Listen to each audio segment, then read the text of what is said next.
COVID-19 کے pandemic میں آج آن کال بھی ہوں، اس لیے میں نے سوچا کہ موسم کیونکہ خوشگوار اور اچھا نہیں ہے تو بہت کم لوگ بیچ پہ ہوں گے، تو اس سے سنہری زیادہ موقع نہیں ہو سکتا۔ میں نے سوچا کہ چلو آج بیچ پہ چل کے ریلیکس کرتے ہیں اور جو سی بریز ہے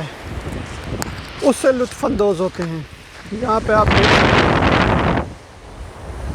کہ ہائی ٹائیڈ ہے اور جو یہاں کے سمندر ہیں اسپیشلی انگلش چینل، یہ بڑے آپ یہ کہیں کہ پرامن سمندر ہیں، ہمارے سمندروں کی طرح نہیں۔ وہاں اتنی بڑی لہریں ہوتی ہیں، اور ایشیا میں تو کچھ سمندر ایسے بھی ہیں جہاں سونامی بھی آتے ہیں، زلزلے اور سونامی،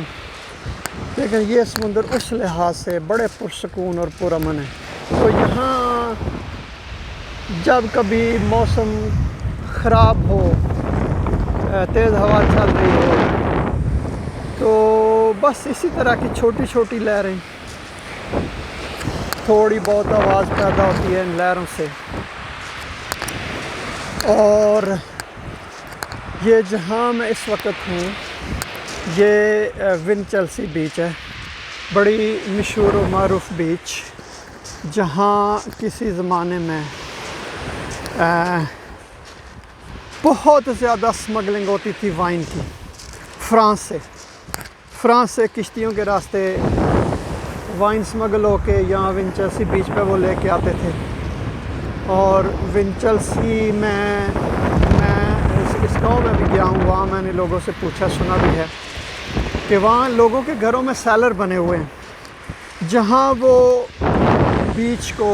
جہاں وہ وائن کو سٹور کرتے تھے اور اس کے بعد دوسرے علاقوں میں ٹرانسپورٹ کی جاتی تھی۔ میں آپ لوگوں کے لیے میرے دعائیہ کلمات کہ آپ اس پینڈیمک کے دور میں محفوظ رہیں، آپ کی سلامتی ہو، آپ لوگوں کے گھر والے محفوظ رہیں، اور میں جس طرح آپ کے لیے دعا گو ہوں اسی طرح آپ میرے لیے بھی اور دوسرے لوگوں کے لیے بھی دعا گو رہیں۔ بہت شکریہ، امید ہے کہ آپ نے ونچیلسی بیچ کو آپ نے انجوائے کیا ہوگا۔ آپ یہ دیکھ لیں کہ بہت کم نہ ہونے کے برابر لوگ یہاں پر 3-4 ہفتے پہلے میں جب آیا تھا یہاں پر تو یہ صحیح معنوں میں پیک تھی، لیکن آپ یہ بھی کہہ سکتے ہیں کہ وہ 3-4 ہفتے پہلے بہت اچھا موسم تھا، زبردست موسم تھا۔ خدا حافظ۔